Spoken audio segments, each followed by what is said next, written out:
Olá, está começando mais um Diz Aí. Eu sou Eloá Custódio e nessa edição especial do Diz Aí sobre o Museu Nacional, nós temos aqui o coordenador do curso de História da Universidade Veiga de Almeida, Giovanni Codessa.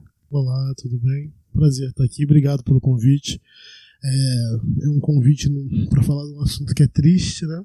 Sim. Que mostra um pouco do descaso que se tem com a memória do país, mas a gente está aqui para isso.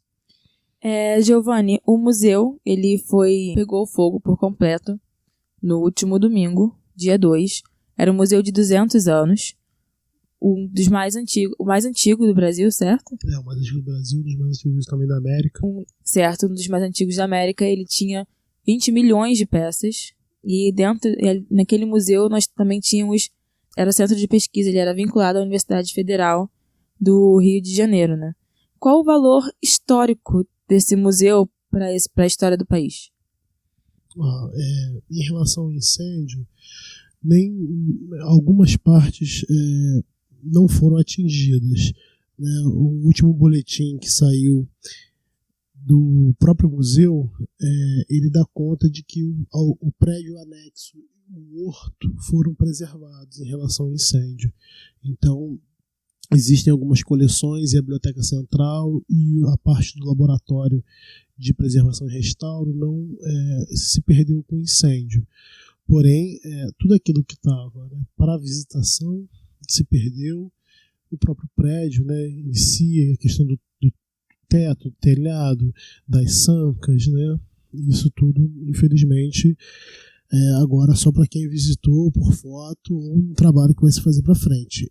Em relação ao valor que esse museu possui, ele é um museu que ele representa muito da relação do próprio país com a sua história, porque ele marca o processo de transição da família real, né, para o Brasil, uma vez que ele passou a ser morada. Ele também recebeu a família real, né, através de uma doação. Ele marca um projeto de início de civilização ligada à cultura e à pesquisa, já que foi uma ação ainda no Império de começar a transformar, né, ali um local de pesquisa e de memória também. E pelos acervos que se tinha, principalmente em relação ao índio e ao negro, né, e também por estar ali a ossada do fóssil mais antigo do Brasil, da Luzia, né, e pela própria prática do museu, de ser um museu com valor de entrada muito pequeno em relação aos outros, né, ele custava R$8 a entrada inteira e R$4 a meia, ele possibilitava a população circular ali. Então é um museu que ele está numa região de fácil acesso, porque ele está próximo ao trem, então a população conseguia vir sexta, sábado, domingo, né, principalmente sábado e domingo, para trazer as crianças, para passear, para visitar na época o zoológico, e também aproveitava e visitava o museu. Recebia também muita escola pública, e aí o museu ele se propõe, né, ele faz aquela função de ser um local de educação para o patrimônio, mas educação de memória. A perda do seu acervo, ela é irreparável, ao contrário do que infelizmente algumas autoridades se pronunciaram, dizendo que era possível recuperar e tudo mais. É recuperável o que está ali, o que estava ali, né? Mas também é sintomático, porque ele demonstra a relação que não só o poder público, mas toda a sociedade tem com a sua memória, né? Você até meio que entrou já nessa pauta, que é justamente da perda. Porque há uma perda de valor, poderia dizer assim, financeiro, mas mais importante que isso, e mais importante do que qualquer reconstrução pode trazer, é justamente a perda de tudo que tinha naquele museu, que representava tanto para a história do povo brasileiro quanto da América, porque o fóssil da Luzia que você citou, ele era o fóssil da habitante mais antiga das Américas, da América do Norte, Central, do Sul, e é uma perda, assim, para além de Brasil, para o mundo. e não há como recuperar nada disso. E o que isso significa, assim, em termos de estudo? Qual é o déficit que isso vai apresentar para a história, para as áreas de antropologia, de geografia, que eram as áreas que estavam estabelecidas no museu? Esse museu, ele atraía pesquisadores do Brasil inteiro e também de fora, né? As múmias da coleção egípcia, que provavelmente se perderam, né? A gente tem que aguardar aí processo de finalização, né, do combate ao incêndio, de escora, e depois o processo todo de tentativa de coleta do que restou, mas aparentemente parece que se perdeu. Ela atraía pesquisadores do mundo inteiro, porque elas possuíam um processo único, né? A mesma coisa a coleção de fragmentos de Pompeia, da Imperatriz, né? São objetos únicos que não tem como você reparar, perde a comunidade científica do Brasil e do mundo, perde também, né, a população por poder ter acesso a esse material. Bom, não há o que ser feito sobre o acervo, tentar recuperar o que for possível, mas nada substituível ali. E o que pode ser feito? Porque a estrutura do museu, ela talvez seja possível que consigam reconstruir e mantê-la em pé. Mas o que tinha de mais importante e valioso se perdeu. Então, o que pode ser feito? O que a gente pode esperar que o poder público, que o governo, que o Estado venha fazer? Porque é um problema, o museu passava por problemas há muito tempo, essa possibilidade de incêndio já existia, nada foi feito. O que a gente pode esperar que façam? O que seria bom que fizessem até para a questão da ciência e da educação? Eu adoraria responder essa pergunta toda dizendo que vai servir como exemplo, vai virar um símbolo, e daqui para frente tudo vai mudar, mas infelizmente a própria história do país, ela não permite que a gente faça uma projeção positiva em relação a isso, né? Se a gente hoje, por exemplo, passar nas bancas de jornais e olhar, já deixou de ser assunto. Você tem aí a Folha de São Paulo, o Estado, já não noticiando na primeira capa, já entrou ali para o final, para o rodapé, para uma coluna.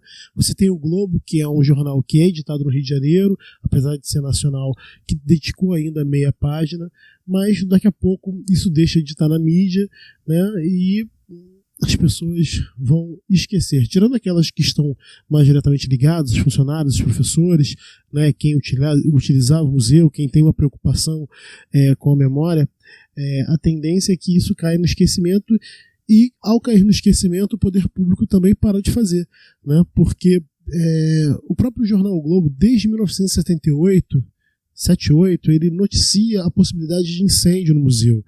E de lá para cá nada foi feito. Assim, você tem diferentes governos de diferentes partidos e a questão da memória ela sempre fica num segundo plano.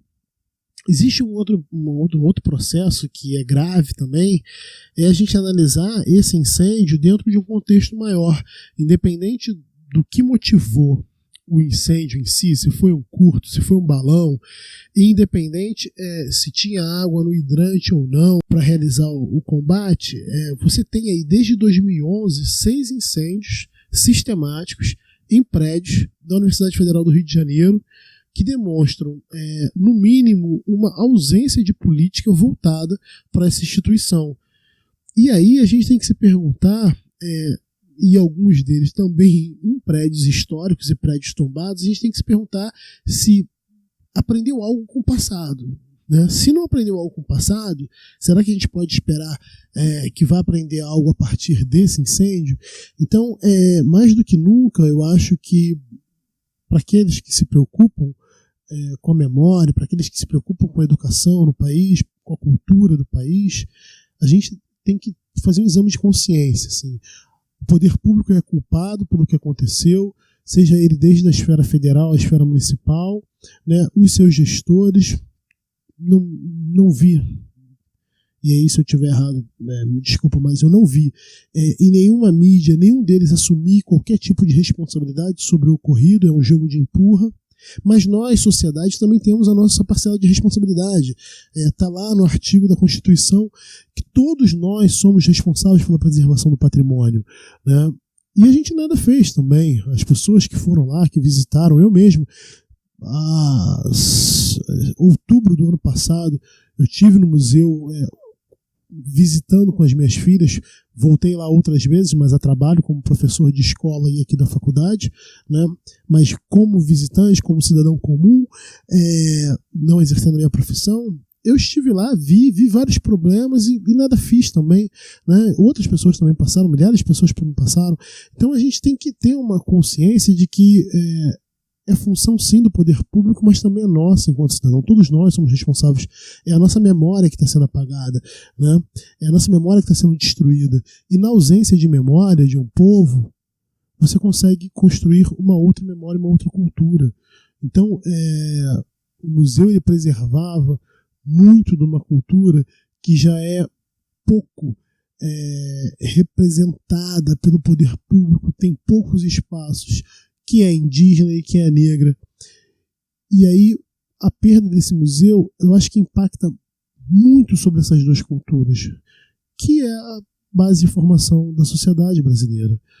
Então, acho que a gente tem que passar por um processo agora de ressignificar o que aconteceu, sabe?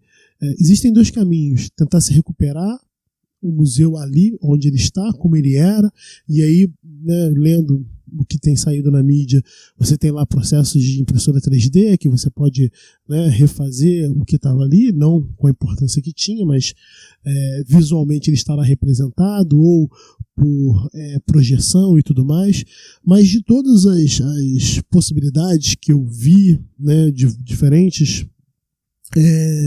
profissionais da área, professor Castor Cartelli, no Bom Dia Minas Gerais, no dia seguinte, na segunda-feira, e ele trabalhou muito tempo aqui no museu, foi professor do museu, ele fez uma proposta que de todas eu achei a mais interessante: preservar o museu como ele está hoje, para ele passar a ser um museu do descaso, um museu da falta de responsabilidade do poder público e nossa, enquanto cidadão, com a nossa memória, né? E aí se vai construir em outro lugar, atrás, do lado, enfim, não sei se pode por causa do tombamento que tem do entorno também, que se fizesse em outro lugar, mas ali preservar como está, para ser uma memória viva do que aconteceu, para que nunca mais viesse a acontecer. Acho que a ideia é interessante, acho que de todos talvez politicamente fosse uma opção que trouxesse mais resultado educativo, me parece. E para finalizar essa conversa, eu gostaria que você falasse como os profissionais e pesquisadores, estudantes da área receberam essa notícia. Porque houve uma mobilização da população carioca, brasileira no geral, mas a gente sabe que pessoas que estavam mais envolvidas na questão da pesquisa científica, na questão do estudo do que havia no museu, ficaram muito abaladas. Como foi receber essa notícia, saber dessa tragédia?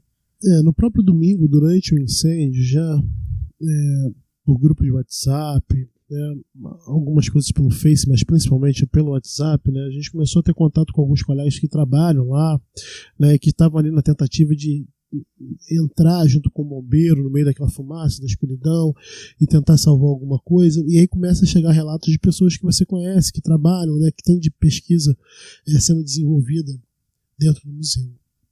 Nós aqui da Veiga, nós temos uma relação direta com o museu, né? Vários professores da biologia, alguns alunos têm trabalho, têm pesquisa sendo desenvolvida dentro do museu e foram afetados, né?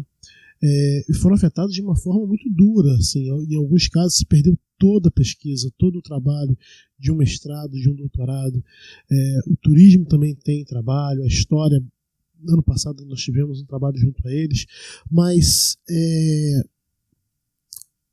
a tentativa de dar continuidade, eu acho, em relação à pesquisa, né, pode ressignificar essa perda, né? É uma perda irreparável, não tem como voltar atrás, mas quem sabe, né, a gente consiga ressignificar isso de outra forma.